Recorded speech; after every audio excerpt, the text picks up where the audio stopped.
मैं एक नई वीडियो के साथ आपके सामने हूँ आज मैं आपको बहुत ही आसान तरीका बताने वाली हूँ अकाउंटिंग इक्वेशन की सारी एंट्रीज़ को याद करने का। जब भी आपका एग्ज़ाम होगा तब आप सिर्फ ये वन शॉट वीडियो देख सकते हैं और अपने इस टॉपिक को बहुत आसानी से समझ सकते हैं अकाउंटिंग इक्वेशन को। जैसे कि अकाउंटिंग इक्वेशन के लिए हमें एक दो बातें अच्छे से पता होनी चाहिए कि एवरी ट्रांजेक्शन, जितनी भी ट्रांजेक्शन्स हम करेंगे, विल हैव टू इफ़ेक्ट्स। हर ट्रांजैक्शन के दो इफेक्ट्स होंगे। अगर हम ये बात अपने ध्यान में रखेंगे तो हमारा क्वेश्चन कभी भी गलत नहीं होगा।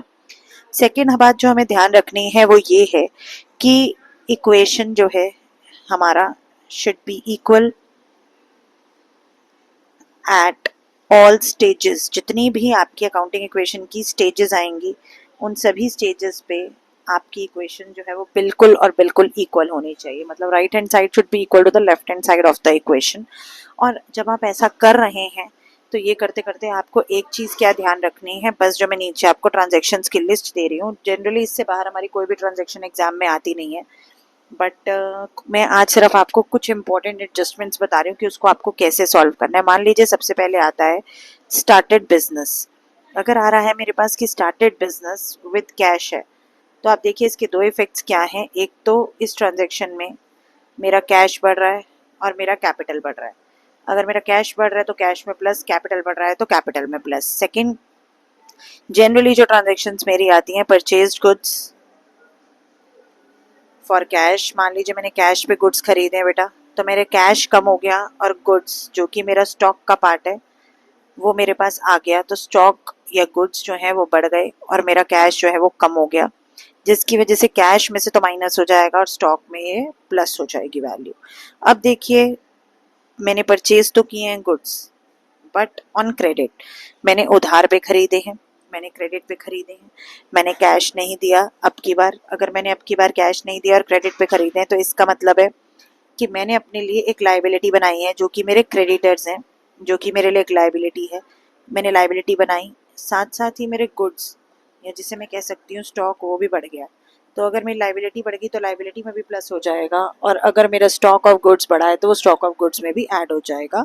तो इसका मतलब है कुल मिलाकर के अगर मैं देखूँ इन शॉर्ट इन टोटल, तो अगर मैंने परचेज किए गुड्स क्रेडिट पे तो मेरे दो इफेक्ट्स क्या होंगे, कैश में प्लस और मेरा क्रेडिटर्स में प्लस, और साथ में मेरा स्टॉक ऑफ गुड्स में प्लस हो जाएगा।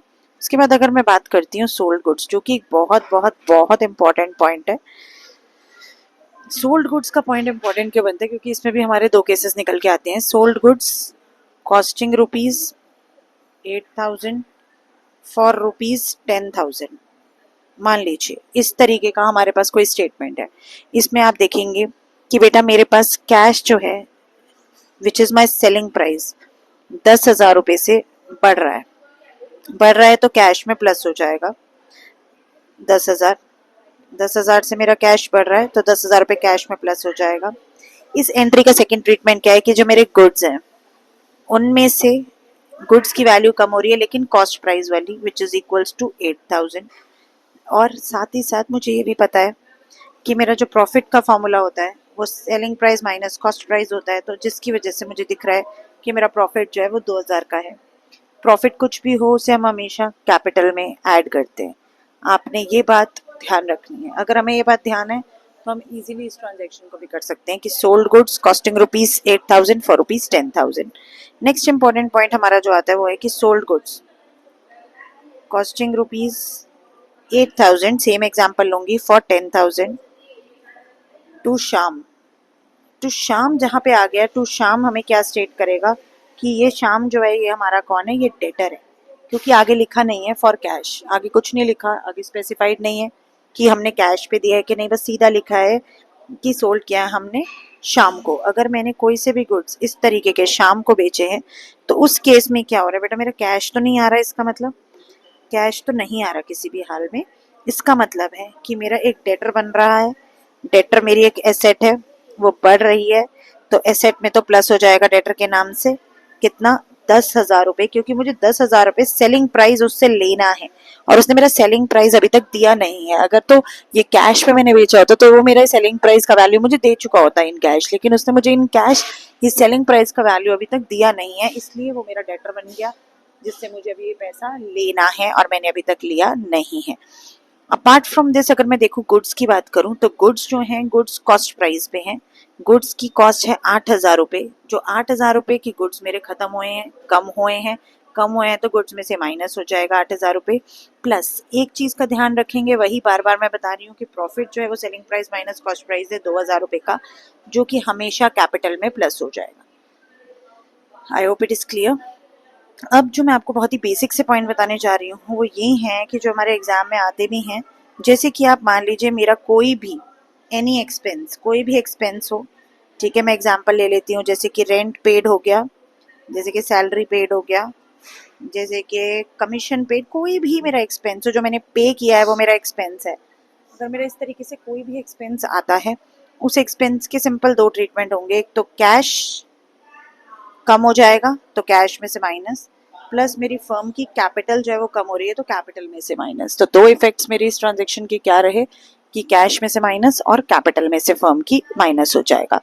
ठीक है, आगे बढ़ती हूँ। अगर मेरा कोई भी अगर मुझे इनकम आ रही है, या मैं कह सकती हूँ कोई भी मुझे गेन हो रहा है, अगर तो गेन हो रहा है, इनकम हो रही है, जैसे कि मैं कह सकती हूँ कमीशन रिसीव्ड,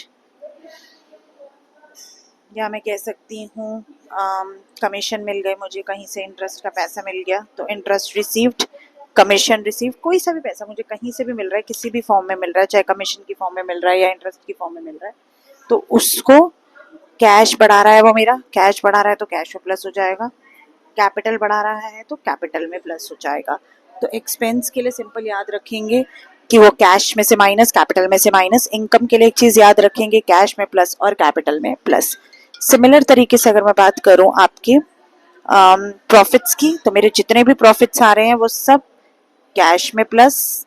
जनरली मेरे जितने भी प्रॉफिट्स आते हैं कैश की जरूरत नहीं आती, जिस भी केस के साथ वो आएंगे उस केस में वो कैपिटल में प्लस हो जाएंगे। और मेरे जितने भी लॉसेस आएंगे वो सारे के सारे लॉसेस मेरे कैपिटल में से क्या हो जाएंगे, माइनस हो जाएंगे। ये बहुत ही बेसिक सी चीज़ है जो मुझे याद रखनी है। और इम्पॉर्टेंट एक 10th पॉइंट जो मैं बता रही हूँ, मान लीजिए कि बेटा कोई ड्राइंग्स है, ड्राइंग्स हमारे लिए क्या है, एक एक्सपेंस है, कैश में से माइनस, कैपिटल में से माइनस। ठीक है, मान लीजिए अब आपने कोई भी परचेज किया है, परचेज मशीनरी, अगर आपने मान लीजिए कोई मशीनरी परचेज की है या फर्नीचर परचेज किया है, कुछ भी कोई भी एक एसेट अगर आपने परचेज की है तो कैश देके की है तो कैश माइनस हो जाएगा। और वो एसेट जौन सी भी आपने बनाई है, वो एसेट चाहे वो ईदर इट्स अ मशीनरी और इट्स अ फर्नीचर, कोई सी भी हो, उसको आप उसमें ऐड कर देंगे। तो इस तरीके से आपने ये बेसिक पॉइंट्स जो है ये सब ध्यान रखने हैं एसेट्स के। और अगर कोई भी मेरी लाइबिलिटी फॉर्म हो रही है, लाइबिलिटी हमारी कब फॉर्म होती है, जनरली क्रेडिटर्स से फॉर्म होती है, तो उसे हमें क्या करना है, उसे लाइबिलिटीज में हमें क्रेडिटर्स के नाम से ओपन कर देना है, open column in liabilities. I hope these basic points are clear to you. In next video I'll come up with more other important points related to this. तो आप इसका भी पार्ट 1 देखिए, इसका पार्ट 2 जो है important point है इसका I will share very soon with you. ठीक है, I hope it is clear to you. और अगर वीडियो पसंद आएगा तो don't forget to subscribe, like and share my video. Thank you.